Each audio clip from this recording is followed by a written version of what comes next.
Hello everyone. आज हम BA second year का paper second food science and nutrition को डिस्कस करेंगे। प्रीवियस लेक्चर में हमने प्रोटीन के बारे में बात करी थी। प्रोटीन की जो डेफिशिएंसीज थी इसको डिटेल में डिस्कस किया था कि कौन कौन सी हैं, क्या क्या है। ठीक है, अच्छा, और साथ ही साथ में हमने उसकी रिक्वायरमेंट के बारे में भी बात करी थी, सोर्सेज के बारे में भी बात करी। ठीक है, आज हम नेक्स्ट न्यू टॉपिक पर डिस्कस करेंगे जो है फैट्स। ठीक है, जिसे कि आप कहते हैं वसा। देखिए, हमने जब पोषक तत्वों की बात करी थी ना, तब हमने क्या बात करी थी कि जो पोषक तत्व हैं मैक्रो न्यूट्रिएंट्स, उसमें देखिए न्यूट्रिएंट्स जो दो प्रकार के हैं ना, एक मैक्रो एक माइक्रो न्यूट्रिएंट्स। मैक्रो में आ जाता है आपका प्रोटीन, फैट्स एंड कार्बोज। ठीक है, यहाँ पे आपके आ जाते हैं वाइटामिन्स एंड मिनरल्स आ जाता है ना। तो देखिए, हम प्रोटीन पढ़ चुके हैं, हम कार्बोज पढ़ चुके हैं, अब बारी है फैट की। ठीक है, तो ये क्या है, एक प्रकार का मैक्रो न्यूट्रिएंट है जो हमारे शरीर के अंदर बहुत ही अच्छा हम डाइट में लेते हैं, जो भी हमें दिखती हुई मात्रा होती है इसकी, और साथ ही साथ बहुत सारे फंक्शंस भी परफॉर्म करता है। ठीक है, अब देखिए जो फैट होता है ना वसा, यह क्या है एक्चुअल में वसीय अम्ल, जिसे आप कहते हैं फैटी एसिड्स। ठीक है, इसका और ग्लिसरीन या ग्लिसरॉल, इन दोनों का मिश्रण होता है। ठीक है, फैटी एसिड्स एंड ग्लिसरॉल का हो या ग्लिसरीन का हो, ठीक है, इसका मिक्सचर होता है जो कि फैट कहलाता है। अब देखिए, चाहे हमारा प्रोटीन था चाहे कार्बोज था, कार्बोज का हमको पता है कि किससे मिला है, कार्बन, हाइड्रोजन और ऑक्सीजन से मिल करके बना हुआ है। ठीक है, प्रोटीन का भी हमको पता है कि carbon, hydrogen, oxygen and nitrogen भी इसमें उपस्थित होते हैं। अब जो फैट्स है ना, फैट्स में क्या है, कार्बन, हाइड्रोजन, ऑक्सीजन, यही तीनों चीज़ें प्रेजेंट होती हैं, लेकिन इसमें सिर्फ इतना अंतर होता है कि यहाँ पर जो ऑक्सीजन की मात्रा होती है ना, ये काफ़ी कम होती है। किसकी तुलना में, कार्बन की तुलना में और हाइड्रोजन की तुलना में। ठीक है, इसलिए क्या होता है कि ये जब आप इनको छूते हैं ना, तो आपको चिकनाहट या चिकनाई का अनुभव होता है, जबकि आपको कार्बोज में कोई ऐसे चिकनापन नहीं दिखाई देता, प्रोटीन्स में भी नहीं दिखाई देता है। ठीक है, लेकिन फैट्स में चिकनापन होता है नेचुरली। ठीक है, फैट जो होता है ना, ये वाटर में इनसोल्यूबल होते हैं, ये हम सभी को पता है। ठीक है, इसलिए क्या है, जो फैट सॉल्वेंट्स होते हैं ना, फैट सॉल्वेंट्स, इनमें ये क्या होते हैं, सॉल्यूबल होते हैं। ठीक है, अच्छा, ये फैट सॉल्वेंट्स होते कौन कौन से हैं। ठीक है, देखिए ये जैसे कि बेंजीन हो गया, ठीक है, ईथर हो गया, ठीक है, पेट्रोलियम हो गया, क्लोरोफॉर्म हो गया, ऐसी जो चीज़ें होती हैं ना, ये फैट सॉल्वेंट्स होते हैं जिसके अंदर ईजिली फैट घुल जाता है। ठीक है, जो कि पानी में नहीं घुलती वो चीज़ इसमें घुल जाती है। और वैसे वाटर क्या है, एक यूनिवर्सल सॉल्वेंट है जो लगभग सब चीज़ों को अपने में घोल लेता है। ठीक है, अच्छा, हमें पता है कि कार्बोहाइड्रेट जो है, इसका 1 ग्राम जब बर्न होता है तो हमें कितनी ऊर्जा देता है, 4 किलो कैलोरी ऊर्जा प्रदान करता है। सेम जब प्रोटीन की बर्निंग की जाती है तो यह भी आपको 4 किलो कैलोरी ऊर्जा प्रदान करता है। लेकिन जो फैट है ये हमें ज़्यादा ऊर्जा प्रदान करता है, और इसके बारे में हम प्रीवियस लेक्चर्स में कई बार हम इसके बारे में बात कर चुके हैं। ये हमें 9 किलो कैलोरी ऊर्जा प्रदान करता है। ठीक है, तो देखिए जस्ट लगभग डबल हमको ऊर्जा प्रदान कर रहा है फैट। ठीक है, कार्बोज के और प्रोटीन के मुकाबले। ठीक है, लगभग डबल। तो देखिए हमारी जो इंडियन डाइट होती है ना, इसमें हम 10 to 30% तक फैट को कंज्यूम किया जाता है। अब ये डिपेंड करता है व्यक्ति की डाइट के ऊपर कि वो कैसी डाइट ले रहा है। ठीक है, एटलीस्ट 20% तो डाइट में फैट होना ही चाहिए, तो वो आपके शरीर की आवश्यकताओं की भी पूर्ति करता है और साथ ही साथ में अपने फंक्शंस भी परफॉर्म करता है और ऊर्जा प्रदान करने का भी काम करता है। ठीक है, जो फैट होता है ये आपको बेसिकली, देखिए इसके सोर्सेज की वैसे हम आगे बात करेंगे, लेकिन यहाँ पर एक ब्रीफ डिस्कशन कर ही रहे हैं तो इसकी भी बात कर ही लेते हैं। ठीक है, जो सोर्सेज हैं जैसे इसके, ठीक है, आपको देखिए एनिमल सोर्सेज से भी मिलेगा, तो प्लांट सोर्सेज से भी आपको फैट प्राप्त होगा। एनिमल से जैसे कि घी वगैरह हो गया है ना, तो जैसे कि जितनी चिकनाहट होती, घी हो गई, मलाई होगी, चीज़ हो गई, ये सब आपको एनिमल सोर्सेज से मिल रहा है, उसमें काफ़ी अच्छी मात्रा में फ़ैट प्रेजेंट होता है, ठीक है। इसके अलावा दूध वगैरह हो गया, दूध है, दही है, छाछ, इन सभी के अंदर प्रेजेंट होता है फैट, ठीक है। अब प्लांट सोर्सेज की जब आप बात करते हो तो जितने भी सीड्स होते हैं और नट्स होते हैं, ठीक है, ऑयल सीड्स होते हैं, ठीक है, तिलहन जिसे कहा जाता है, ठीक है, इन सभी से आपको प्राप्त होता है तेल। जैसे मूंगफली से मिल गया, तिल से मिल गया, सरसों से मिल गया, राई से मिल गया, ऐसी बहुत सारी चीज़ें होती हैं जिनसे कि ऑयल को एक्सट्रैक्ट किया जाता है, ठीक है। और ये सब चीज़ें हमें कहाँ से मिलती, प्लांट्स के थ्रू मिलती है। तो देखिए इसके सोर्सेज भी दो प्रकार के, ऊपर इसके टाइप भी कई सारे होते हैं। और जैसे एनिमल सोर्सेज से, जैसे कि आपका जो कॉड लिवर ऑयल होता है ना, ठीक है, इससे भी जो फैट होता है वो प्राप्त होता है। फिश से भी मिल जाता है ना, मक्खन से भी मिल जाता है, बटर से, तो बहुत सारे सोर्सेज होते हैं एनिमल सोर्सेज भी, ठीक है। अब देखिए आपने एक चीज़ कई बार सुनी होगी, लेकिन शायद आप डिफ्रेंशिएट करते हैं कैसे करता है, आई डोंट नो। एक ऑयल सुना होगा आपने एंड एक फैट सुना होगा, ठीक है, ऑयल्स एंड फैट्स, है ना। देखिए ऑयल जो होता है जिसे आप कहते हो तेल, ठीक है, और फैट जो कि जमा हुआ घी टाइप से होता है ना, उसको आप कहते हो, ठीक है।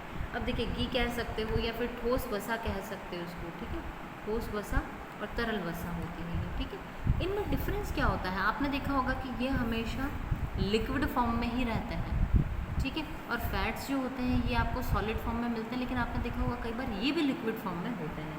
लेकिन देखिए इसमें मुख्य अंतर क्या होता है कि जो वसा होती है ना, ये 20 डिग्री सेंटीग्रेड का जो तापमान रहता है वहाँ पर किस फॉर्म में रहता है, सॉलिड फॉर्म में ही यह रहता है, ठीक है।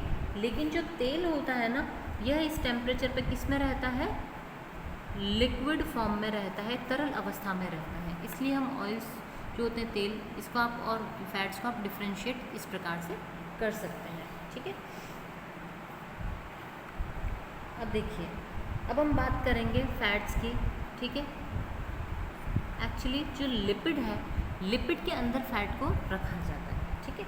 अब देखिए जो लिपिड्स है ना,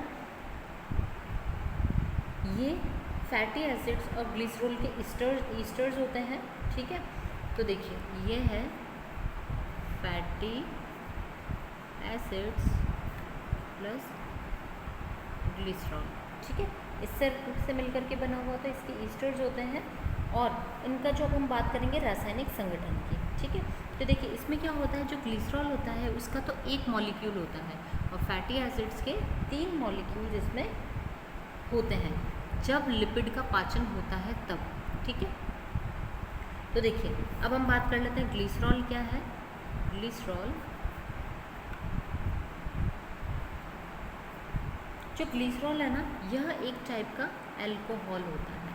क्या होता है, अल्कोहल कह सकते हो आप। यह होता है, इसमें 3 कार्बन के 3 कार्बन प्रेजेंट होती है, ठीक है।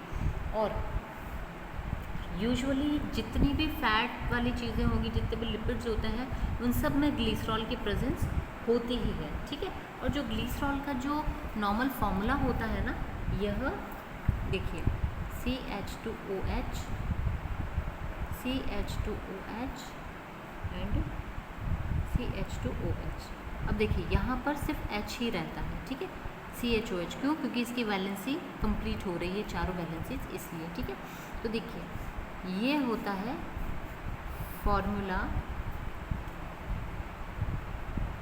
ऑफ ग्लिसरॉल, ठीक है, ग्लिसरॉल का यह फॉर्मूला रहता है।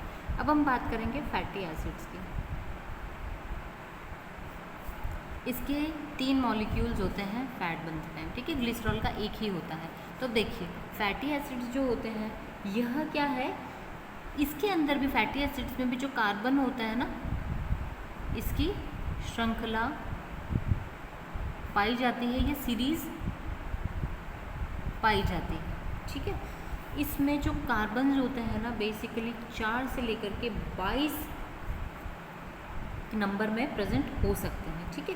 और इसी वजह से क्या होता है कि जो फैटी एसिड्स होते हैं ना, इसमें डिफरेंस आ जाता है। जैसे कि 4 कार्बन वाला जो फैटी एसिड होगा उसको किसी और नाम से जानेंगे, 5 वाले को किसी और से नाम से जानेंगे, 8 वाले को किसी और नाम से, 15 कार्बन वाले फैटी एसिड को किसी और नाम से जाना जाएगा। ठीक है, इस तरीके से क्या होता है कि इसमें बदलाव आते जाते हैं। ठीक है, अब देखिए जो फैटी एसिड्स होते हैं, फैटी एसिड्स, यह अगेन 2 टाइप्स के होते हैं, जिसमें पहला आता है सैचुरेटेड, दूसरा आता है अनसैचुरेटेड फैटी एसिड्स। ठीक है, सैचुरेटेड और अनसैचुरेटेड। सैचुरेटेड को आप कहते हो संतृप्त वसा या वसीय अम्ल। ठीक है, और अनसैचुरेटेड को कहते हैं असंतृप्त वसीय अम्ल। राइट, जो सैचुरेटेड फैटी एसिड्स होते हैं ना, इसमें और इसमें सिर्फ एक ही खास डिफरेंस होता है। देखिए सैचुरेटेड मीन्स संतृप्त, मीन्स जो सेटिस्फाइड है, आप इसको इस तरीके से कनेक्ट करके समझ सकते हैं।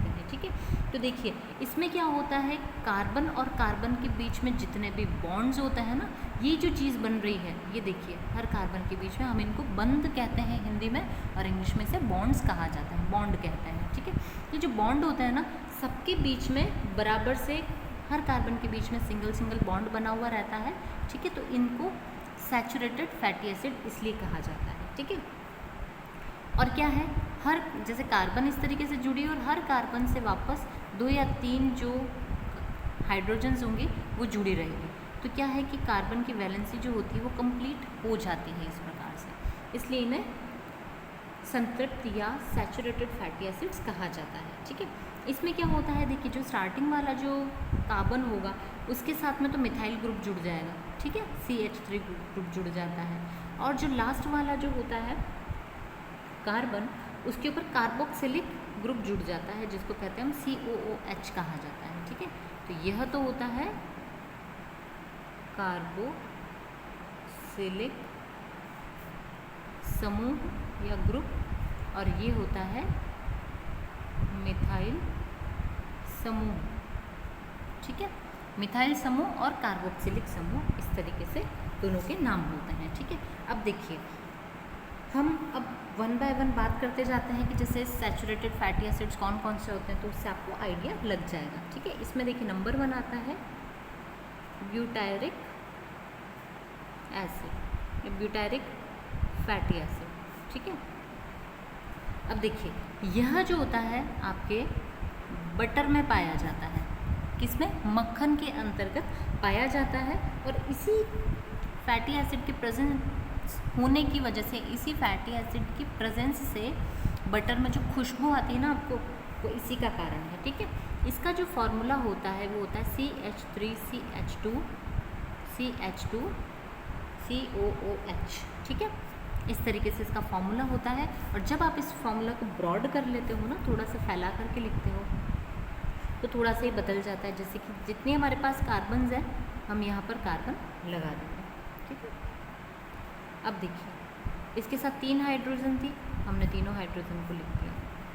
ठीक है, इसके साथ में 2 हाइड्रोजन है, हमने दोनों को लिख दिया, है ना। पहले तो हम कार्बन कार्बन के बॉन्ड्स बना लेते हैं, फिर आगे।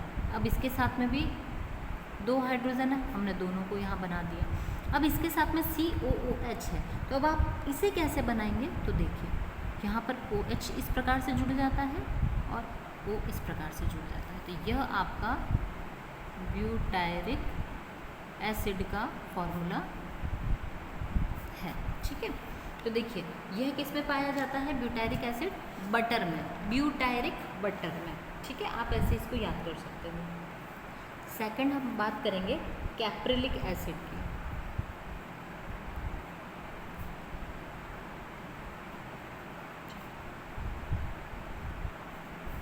कैप्रिलिक एसिड, अब देखिए जो कैप्रिलिक एसिड होता है ना, यह बटर और जो कोको ऑयल होता है ना, कोकोनट ऑयल, इन दोनों में यह पाया जाता है। ठीक है, इसका जो फॉर्मूला होता है वह होता है CH3CH2, बाहर 8 लिखा है, मीन्स 8 टाइम्स यह रिपीट होगा। ठीक है, इसे हम शॉर्ट में लिखते हैं तो इसी प्रकार से इसे लिखा जाता है, ठीक है।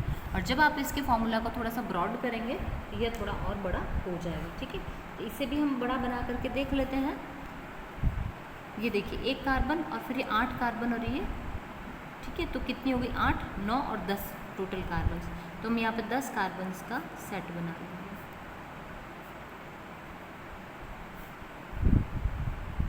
ठीक है। हमने 10 कार्बन्स यहाँ पर बना ली। अब सभी के साथ में जो इनकी हाइड्रोजन्स जिस नंबर पर जुड़ी हुई है, आप भी उसी नंबर पर इन्हें जोड़ते हुए जाएंगे।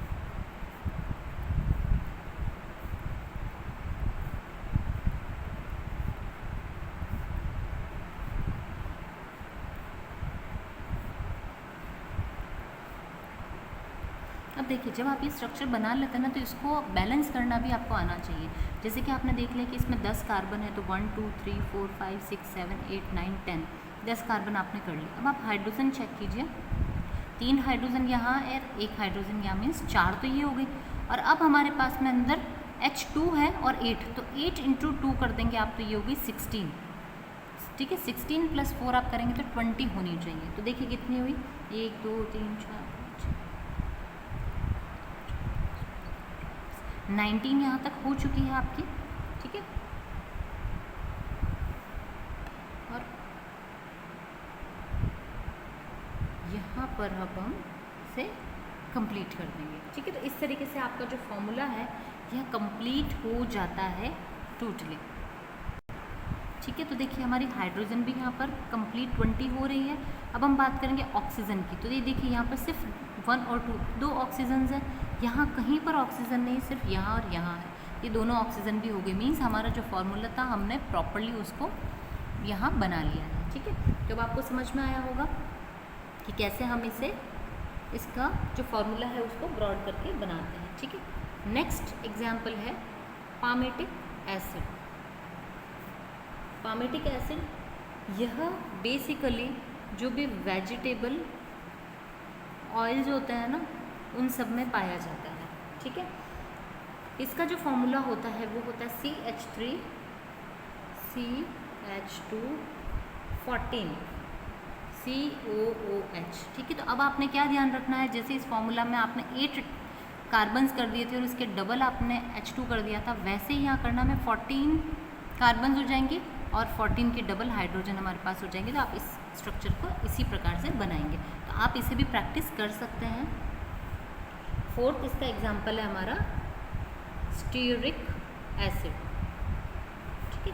जो स्टीयरिक एसिड है यह बेसिकली जो एनिमल सोर्सेज से मिलने वाले या प्लांट सोर्सेज से मिलने वाले जितने भी ऑयल्स होते हैं ना, उन सब में पाया जाता है, ठीक है।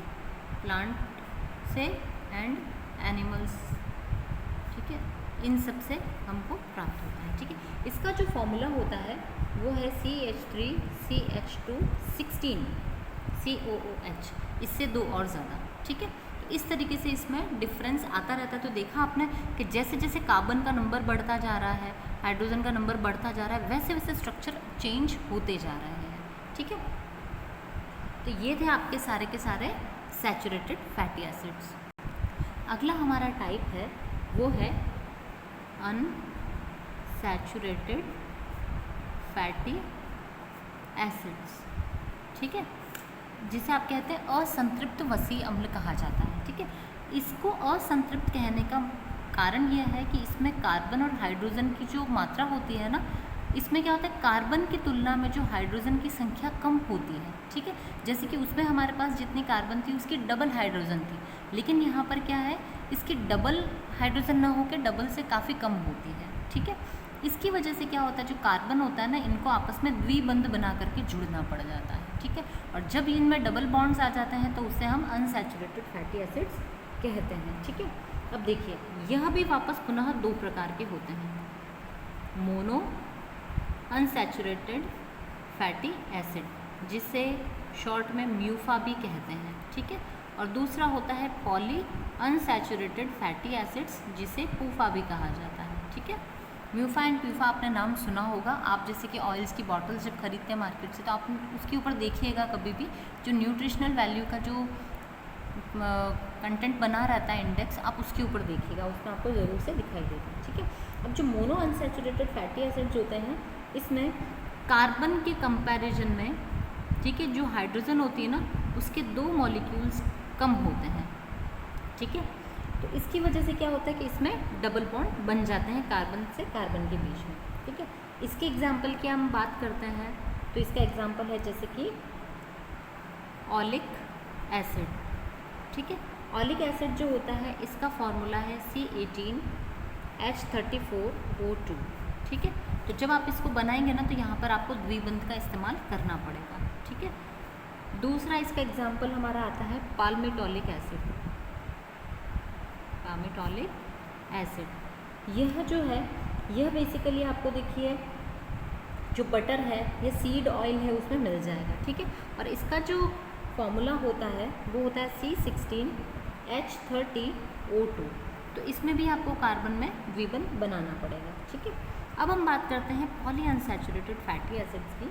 इसमें क्या होता है कि देखिए कार्बन के जो अणु होते हैं उसकी तुलना में 2 या 2 से अधिक हाइड्रोजन की कमी ज़्यादा पाई जाती है, ठीक है। यहाँ पर तो क्या है कि लगभग 2 कम होते हैं, यहाँ पर 2 से भी ज़्यादा कम होते हैं, ठीक है। तो इसकी वजह से क्या है कि जो द्विबंध होते हैं या डबल बॉन्ड्स होते हैं वो बनाने पड़ते हैं, ठीक है। अब हम बात करेंगे प्यूफा के जो एग्जाम्पल्स हैं उसमें पहला आता है लिनोलेक एसिड, ठीक है। लिनोलेक एसिड इसका जो फॉर्मूला होता है वो होता है C18H32O2। सेकंड इसका जो एग्जाम्पल है वो है आर्किडोनिक एसिड, ठीक है।